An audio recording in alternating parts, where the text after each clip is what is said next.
Agrocampus Radio, Ciencia, Agro y Sociedad. El espacio institucional de la Facultad de Ciencias Agrarias que busca aportar a la discusión sobre territorios rurales, ruralidad y producción agraria. Conduce Vicedecanatura Académica de Facultad.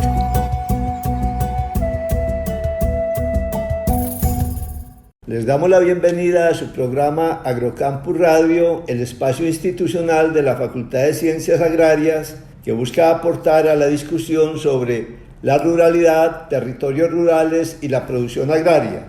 Continuaremos conversando sobre los 60 años de la zootecnia en Colombia, con los profesores Ángel Giraldo Mejía, Jairo Correa Cardona, Alberto López Herrera y Guillermo León Vázquez Velázquez. Bienvenidos.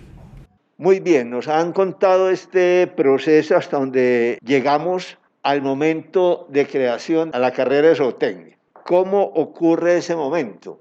Pregunto nuevamente, ¿cómo se dan las fuerzas que permite la creación del programa de zootecnia? Porque obviamente ya venía ese proceso, pero como usted lo ha dicho, profesor Ángel, no se tenían profesores en asignaturas que tuvieran que ver propiamente con el animal. Se tenían otros profesores que tenían que ver con la producción animal, pero no la anatomía o la fisiología. Entonces, contando esas deficiencias, ¿qué es lo que se conjuga para que se cree el programa? Porque sabemos que crear un nuevo programa no es una cuestión fácil. Se tiene que unir muchas voluntades. También usted señalaba que no había mucha demanda por profesionales en ese momento en esta área de trabajo. ¿Cómo sucede eso? Yo quiero dar una puntada inicial antes de que Ángel nos amplíe un poco el asunto. Y yo quiero llamar la atención con lo que nos decía el profesor Guillermo al inicio en el programa anterior, que él nos comentaba que la creación de la Escuela de Agricultura Tropical y Veterinaria, por allá en 1911 y luego la segunda creación en 1914, tenía que ver con el hecho de que habían problemas muy notorios, muy graves, no solamente en producción animal, sino en la producción agropecuaria en el país. En esa época se hacían muchas exportaciones también de productos agropecuarios, como sucedía en otros países, y de hecho productos de origen animal. Por ejemplo, el tema de las pieles eran supremamente llamativas y había un problema con la calidad de las pieles, porque había mucho parásito, había mucho nuche y eso deterioraba mucho la calidad y por lo tanto, lógicamente, entre otras cosas, lo que se pudiera exportar. Entonces ya había un problema real de la sociedad que por lo tanto solicitaba que hubiera formación para resolver los problemas. Diferente es en esa época de los 60 cuando se decide establecer una carrera de zootecnia. Ahí el ambiente era un poco diferente. Ángel, yo quiero que nos comente un poco sobre ese ambiente. Bueno, yo pienso que de todas maneras, profesor Guillermo, sí hubo líderes, ¿sí? Por ejemplo, el decano de la época, Carlos Garcés Orejuela, yo pienso que fue un líder, un gestor, impulsador, etc. Y en zootecnia, pues estaba el profesor Samuel Posada, que él tenía formación como ingeniero agrónomo, pero que se dedicó fue a la producción con bovinos de leche. Entonces, León Darío, yo pienso que hubo liderazgo y empeño para sacar adelante el proyecto. Pero también había, reconozcamos, un soporte en infraestructura bien conseguido para la época. Es que tenemos que devolvernos 60 años. Hoy en día tenemos otra facultad distinta, con unos laboratorios dotados, con profesores con formación de doctorado, correcto, con estaciones agrarias bien estructuradas y con programas, pero es que devolvámonos a 60 años atrás. Pero sí había laboratorios, aquellos laboratorios que pudieran dar soporte para esa carrera. Pues obviamente que no íbamos a tener un laboratorio de fisiología o de mejoramiento o de alimentación, pero sí había laboratorios en suelos, en química. En química había laboratorios con unos aspectos muy básicos de la química, inclusive era la química agrícola para la época. Estaba la parte de laboratorio de productos lácteos, que eso también hizo parte, digámoslo así, como del capital inicial con el cual se contó. Y profesores que tenían formación como ingenieros agrónomos, pero que salieron a formarse en el exterior en áreas de producción animal, no tanto en nutrición o en fisiología o en mejoramiento, en producción animal, o sea, por especie. Digamos que el comienzo fue muy alrededor de las especies, bovinos, aves, cerdos, etc. Y esos otros aspectos, León Darío, que hoy llamamos las agrupaciones de formación disciplinaria y profesional, se fueron construyendo. No fue de una vez. Y algunas de ellas como préstamos, fundamentalmente la Universidad de Antioquia. Sí, entonces miren que con el relato que nos hace el profesor Ángel, hay que caer en cuenta que la situación bajo la cual se crea la Escuela de Agricultura Tropical y Veterinaria es muy diferente luego a la creación de la carrera de zootecnia como tal, porque la creación de esa Escuela de Agricultura Tropical y Veterinaria sí apareció de cero, no existía. Y hubo que poner toda la infraestructura, contratar profesores incluso extranjeros, porque no habían en el país. Entonces ahí arrancamos de cero, pero la necesidad existía, la sociedad reclamaba, y ahí es donde Pedro Justo de Río señala que es necesario crear esa escuela. Sin embargo, miren que la creación ya de la carrera de zootecnia es un tema más endógeno. Es un cuento endógeno que surge a partir de un grupo de profesores, de un decano que, como decía el profesor Ángel, lideraba también el proceso, pero no era porque realmente la sociedad estuviera reclamando profesionales en zootecnia para resolver problemas de la producción animal. Fue más un tema endógeno de creer que sí es necesario separar la producción animal de la producción agrícola. Y ahí es donde se trabaja en todo este tema de la creación de la carrera de zootecnia. Quiero llamar la atención en la tesis de un profesor ya jubilado de nuestra facultad, que es el profesor Mario Arango. En su tesis de maestría en historia, pues él habla precisamente, hace un análisis bastante detallado del surgimiento de estas carreras y él sí plantea como algunos elementos que vale la pena que tengamos en cuenta. Uno de ellos es, digámoslo así, como el discurso desarrollista que había después de la Segunda Guerra Mundial, todo el papel que cumplieron las misiones, profesor Guillermo, que usted ahorita estaba tocando ese tema, como entidades interventoras de todo este proceso. Hay que reconocer que nuestra facultad fue designada por convenio con el Ministerio de Agricultura para realizar un plan piloto en el país como centro de formación agrario. O sea, tampoco, digámoslo así, que fue una cosa muy parroquial. No obstante, si se selecciona la facultad para este tipo de proyectos es porque se visualizaba toda esa capacidad que tenía. Ahora, hay que desarrollar otras áreas, profesor León Darío, y esas otras áreas sobre las cuales yo quisiera como que trabajáramos unos minutos, tienen que ver con lo que llamamos hoy en día los elementos estructurales o pilares de la formación en zootecnia, porque ahí sí pienso yo que en algunos de ellos hubo desarrollo endógeno o propio. Sí, por ejemplo, Héctor Jairo, pensémosle al campo de la fisiología animal. ¿Cómo pasar de una fisiología médica que fue desarrollada inicialmente por los médicos humanos para nosotros y después por los médicos veterinarios a una fisiología biológica? Porque no es lo mismo. Yo pienso que eso sí ha sido un desarrollo muy valioso por parte del Departamento de Producción Animal. Ahí hay un rescate en mi concepto bastante grande, ¿sí?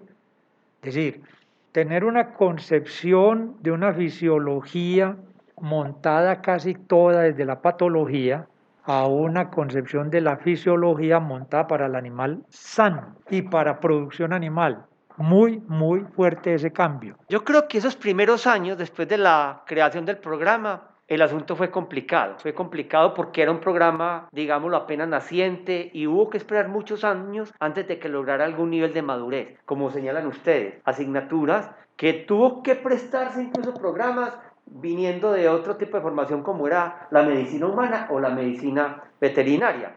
De hecho, cuando yo ingreso a la universidad, estoy hablando de 1985, a mí me tocó ver fisiología y seguía haciendo el texto de fisiología, era un texto de medicina humana, nos tocó. El texto de Bande. Era medicina humana. Nosotros estudiamos, era medicina humana, ni siquiera veterinaria, era humana. Y estoy hablando de más o menos 1987 Albeiro. A nosotros nos tocó eso, miren. Y era fisiología humana, ni siquiera era animal. Pero además yo quiero llamar la atención de que seguramente era tan complicada la formación en los primeros años.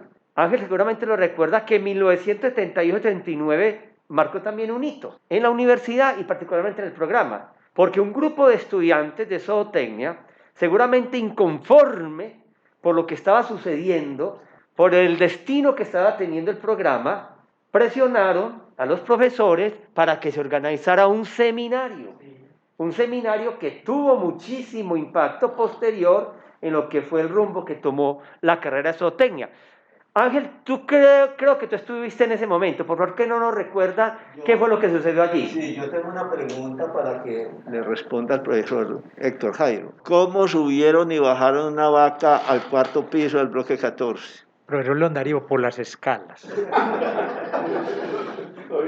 No había elevador. A ver, pero antes de llegar al año 78, hagamos de pronto como unos pinitos ahí. Efectivamente, Héctor, con la parte de fisiología pasaron más de 20 años para empezar a trabajar en una fisiología animal. No sé si ustedes recuerdan con la profesora Gloria Lucía Agudelo, con ella, que era una médico veterinaria, pero que empezó a introducir inclusive unos cambios grandes en los mismos laboratorios, porque todo el modelo era de la medicina humana. Entonces, ojo que yo pienso que en esta sede se construyó un trabajo muy bonito y muy fuerte en la parte de fisiología animal, ¿sí? Obviamente que no vamos a desconocer los aportes que hicieron otros que nos antecedieron, médicos humanos y médicos veterinarios también. Inclusive yo diría que muchos de los médicos veterinarios que ingresaron en ese campo les tocó trabajar muy duro,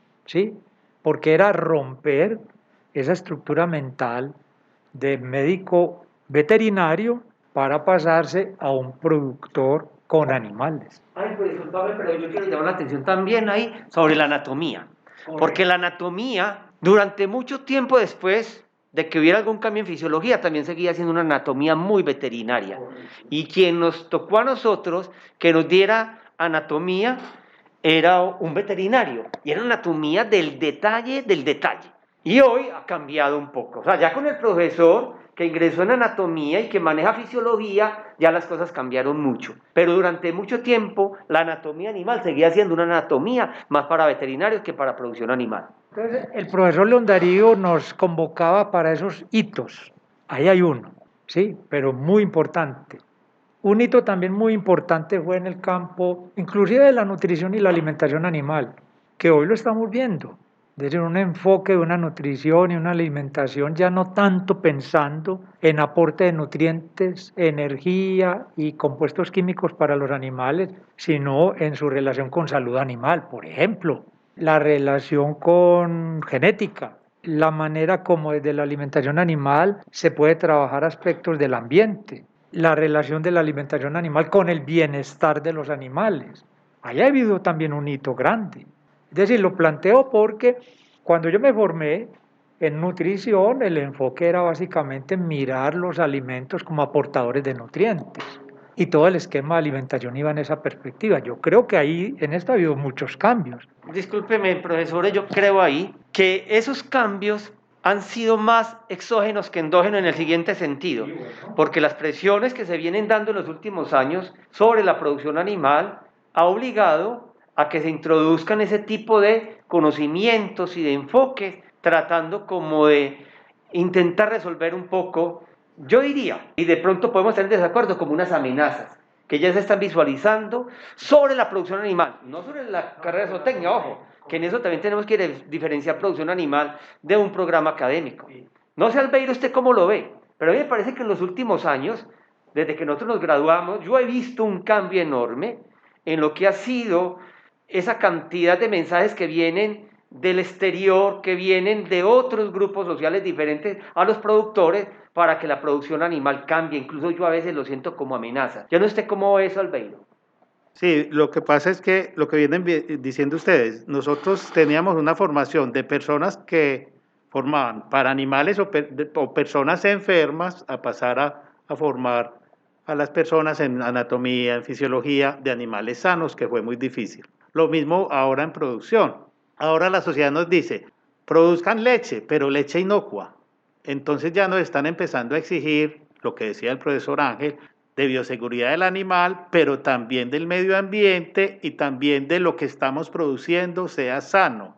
Entonces, desde la creación que primero era produzcamos leche y no sabíamos cómo, y se produjo leche y ya después decíamos, no, eso en la pasteurización sale y teníamos una planta de leche, sí, pero el que no la consume pasteurizada, ¿qué? Ahora nos están diciendo, listo, tenemos que cambiar ese paradigma de que tenemos que producir mucha leche, pero que sea sana, que sea inocua. Entonces ya pasamos, por ejemplo, como se veía lo que ahora es bioseguridad animal, antes era sanidad animal y era ver una serie de enfermedades, que eso es de los veterinarios, y ahora lo que vemos es cómo prevenir la parte de prevención y promoción de salud en esos animales para mantener ese lote de animales sanos y producir cosas sanas, pero no que se tengan que aprender la enfermedad desde la A hasta la Z, sino tener animales sanos, con bienestar y que produzcan un producto inocuo para la cadena alimenticia. Precisamente, Héctor Jairo, en este proceso que llamamos de armonización de los programas curriculares de pregrado, ese análisis de contexto que estamos conversando aquí debe ser incorporado en el debate.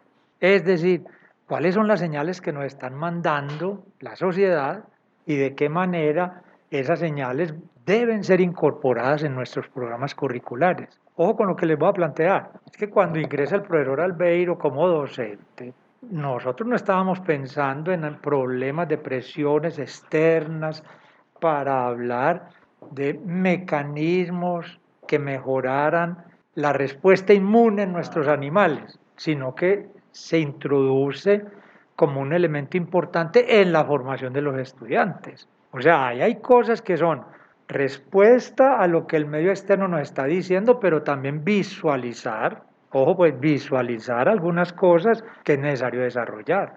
Cosas concretas. No sé, Héctor, si te acuerdas, por allá en los años 80, casi finalizando, empezamos a hablar de sistemas de producción animal en zootecnia. Sí, es decir, era romper el imaginario de la especie puntual, específico, a una visión de sistema. Claro. Después sigo con otros ejemplos. Sí, hay varios apuntes. Uno, que no he escuchado un hito importante que fue el genético, porque el trabajo que desarrollaron en Paysandú con la producción en leche, especializada en leche, llevó a un poblamiento muy importante de ganado de alta pureza genética en el oriente antioqueño y en el norte de Antioquia, desde nuestra facultad, desde los trabajos que se hicieron en Paysandú, ¿cierto? Y eso tuvo un impacto territorial, regional bastante importante, que inclusive cuando uno va a campo, los productores más viejos se lo referencian a uno. Esto lo estoy diciendo es porque he recogido testimonios en campo sobre eso. Ese fue un hito muy importante. Otro hito que se ha ido conformando ha sido la presión social que ustedes han hecho referencia en este momento, ¿cierto? Teníamos una presión por el aumento de la producción, no importaba cómo, había que aumentar la producción, y ahí pues hubo todo este desarrollo genético y alto suministro de suplemento alimentario y una disminución en el manejo, no tanta atención en el manejo de especies forrajeras. Ahora hay una presión por varias cosas y se refleja inclusive en asignaturas de libre elección que ustedes en zootecnia han ido creando. Una, el bienestar animal, la otra en bioseguridad y otra inmunología y producción, ¿cierto? O sea, la sociedad está presionando de que, claro, hay que producir leche y carne, pero hay que saber de una producción sana, inocua, o sea, mucho más complicado que en los años 70. Y ahí, digamos que Zootecnia ha venido respondiendo a esos nuevos requerimientos de la sociedad. Quería referirme a esos dos hitos que me parecen importantes. Hay un elemento, León Darío, y volvamos entonces a los iniciadores. El iniciador del programa, que yo tenga memoria, de la formación en mejoramiento genético animal, basado en genética de poblaciones, en nuestro departamento fue el profesor Gonzalo Villa. Gonzalo Villa, yo creo que él todavía vive, no estoy seguro, tiene formación como ingeniero agrónomo. obviamente que con maestría en mejoramiento animal. ¿Quién se formó con él después como estudiante? El profesor Jorge Humberto Quijano, y después de ahí vinieron otros. Pero ojo, la cosa no quedó ahí, sino que empiezan a aparecer todos estos trabajos que ustedes vienen organizando, profesor Albeiro, con la parte ya no tanto de genética de poblaciones. Correcto, señor. ¿Cómo hacer para que en un departamento esos dos componentes puedan coexistir? ¿De acuerdo? Es decir, un enfoque de genética de poblaciones, y mire que la última convocatoria que tuvimos dio espacio a que ingresara el profesor Luis Gabriel, que es de genética de poblaciones, o sea, una herramienta clásica, pero eso no sacó a colegas que se están moviendo en el campo de la genética molecular. Ese es un elemento que vale la pena tenerlo en cuenta, ¿sí? Solo para reforzar lo de bienestar animal, que viene muy de la mano con todo este despertar de los sentimientos por los animales, por las mascotas, ¿cierto? Lo que pasa es que es que también, digámoslo así, nuestro mensaje de formación también ha cambiado. Es decir, se lo voy a poner de la siguiente forma. Yo recuerdo cuando me formé y que veíamos los cursos de pasturas, prácticamente eso eran potreros sin sombras, porque el mensaje en ese momento era que toda la parte arbórea estorbaba. Hoy no es así. Mire que hoy tiene otro tipo de mensaje. Con los animales es, bueno, ¿cuál es la relación responsable que usted va a tener? Y eso se trabaja en formación, pero también en investigación. Para eso tenemos inclusive en la sede de un comité de ética, para gestionar esos proyectos. Sí, lo que pasa es que es como decimos, ha ido avanzando el conocimiento, ha ido avanzando tanto que ya no decimos el objetivo de zootecnia es explotar la explotación animal, sino ahora decimos es producir proteína de origen animal de forma responsable con animales con bienestar y con un medio ambiente sano. Nosotros ya tenemos que incluir el bienestar animal en el sistema de producción animal y el medio ambiente. Nosotros ni podemos dejar que el medio ambiente nos perjudique a nosotros, pero nosotros tampoco podemos perjudicar el medio ambiente. Si nosotros en un sistema de producción animal tomamos un agua del medio ambiente, lo que sale tiene que salir igual o mejor para que siga su curso. Entonces ya es un cambio de paradigma muy grande, porque ya no es simplemente produzca leche, o produzca carne, o produzca huevos, sino que esos animales estén con bienestar. De hecho, bienestar animal nació como una asignatura elegible y ahora es obligatoria, y por legislación en Colombia debe ser obligatoria, y tenemos todo lo otro de sistemas que ya es que no podemos afectar el medio ambiente con los sistemas de producción animal. Entonces los famosos gases de efecto invernadero, entonces tenemos que tener una alimentación que produzca menos gases en estos animales, porque si no dicen las vacas van a acabar, y no son las vacas, es que no sabemos alimentar los animales. Sí, yo creo que lo que hemos venido hablando durante este tiempo y la charla anterior de la semana pasada es que este programa ha sido muy dinámico. Es muy dinámico, y es muy dinámico no solamente en esas transformaciones endógenas que se han dado, sino también porque como programa, lógicamente, hemos atendido y hemos entendido las presiones externas de la producción animal. Si nuestro eje central de estudio es la producción animal, nosotros como programa académico debemos de entender y de atender esa dinámica que se está dando en la producción animal, y no solamente a nivel local o nacional, sino a nivel mundial. Y comprendemos muy claramente cuáles son esas presiones que en algunos momentos vemos que es una amenaza sobre la producción animal, porque así se evidencia. Así se evidencia en los comentarios que uno escucha, pero también en algunas normas que comienzan a aparecer y que efectivamente están generando en esa conciencia colectiva de la sociedad sobre los peligros que entraña la producción animal, sobre los riesgos que entraña la producción animal a nivel mundial, y que lógicamente eso también afecta a lo que sucede aquí en el país. Entonces yo creo que en estos momentos un programa como Zootecnia ya es un programa necesario, pero un programa necesario siempre y cuando sea capaz de entender y atender esos problemas, esas amenazas que se ciernen sobre la producción animal en su conjunto. Y eso va a seguir cambiando, por supuesto que va a seguir cambiando. Hay un tema central en todo esto, varios temas centrales, pero hay uno muy importante que tiene que ver con el tema ambiental. El tema ambiental no solamente por el hecho de que a la ganadería, por ejemplo, que lamentablemente se ha constituido en un chivo expiatorio para muchos problemas, se le tiene un dedo acusador de que es un generador muy importante de gases de efecto invernadero, sino que también se le acusa de ser unas principales causas de la deforestación. Y eso lógicamente es un problema bastante grave. Pero adicional a eso, a la producción animal en su conjunto y particularmente los bovinos y los cerdos se les acusa de que son generadores de enfermedades en los humanos. Hay unos problemas bastante graves que es necesario atender, que es necesario entender, que es necesario discutir y mirar hasta qué punto desde la producción animal, desde el quehacer de la producción animal, pero también desde el quehacer del estudio de la producción animal que hacemos en carreras como la nuestra, podemos aportar a aclarar esos problemas y a contribuir a la solución de esos problemas. Muy bien, ustedes ya están poniendo el tema del siguiente programa, que son los desafíos que afronta la zootecnia y la producción animal. Entonces yo dejo ahí porque se plantean unos desafíos como los que acaban de mencionar el profesor Héctor Jairo y el profesor Albeiro. Y les dejo esta reflexión para el próximo programa.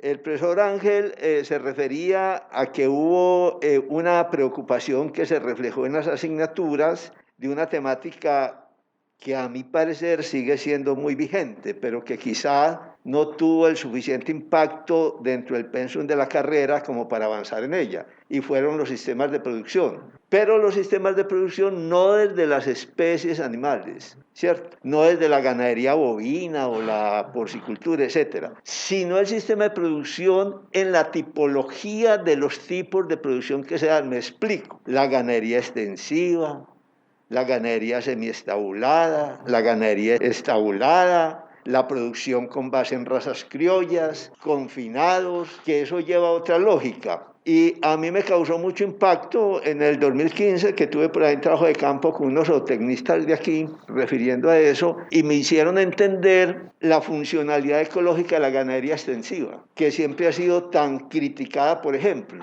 Y cuando uno le pone a ver la ganadería extensiva de bovinos, ecológicamente es muy eficiente, ecológicamente es protector del ambiente. Se viene otro problema, que es el problema social, ¿cierto?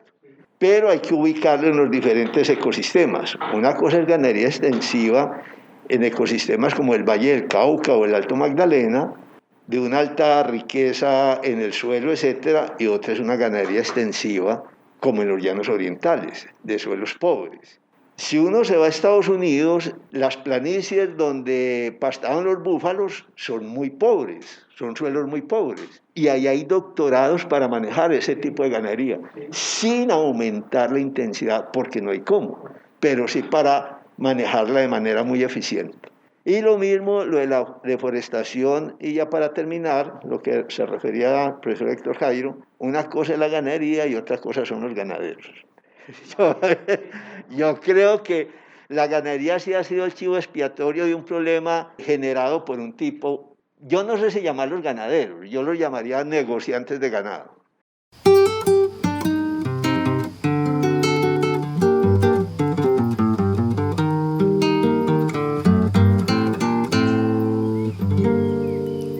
Hemos llegado al final de este segundo programa sobre los 60 años de la zootecnia en Colombia, con la participación de los profesores Ángel Giraldo Mejía, Héctor Jairo Correa Cardona, Albeiro López Herrera y Guillermo León Vázquez Velázquez. Los invitamos a continuar conversando sobre este tema el próximo miércoles.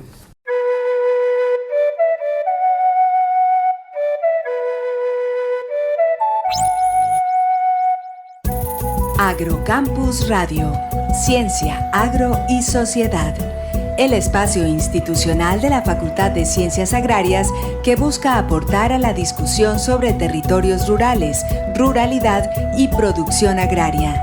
Conduce Vicedecanatura Académica de Facultad.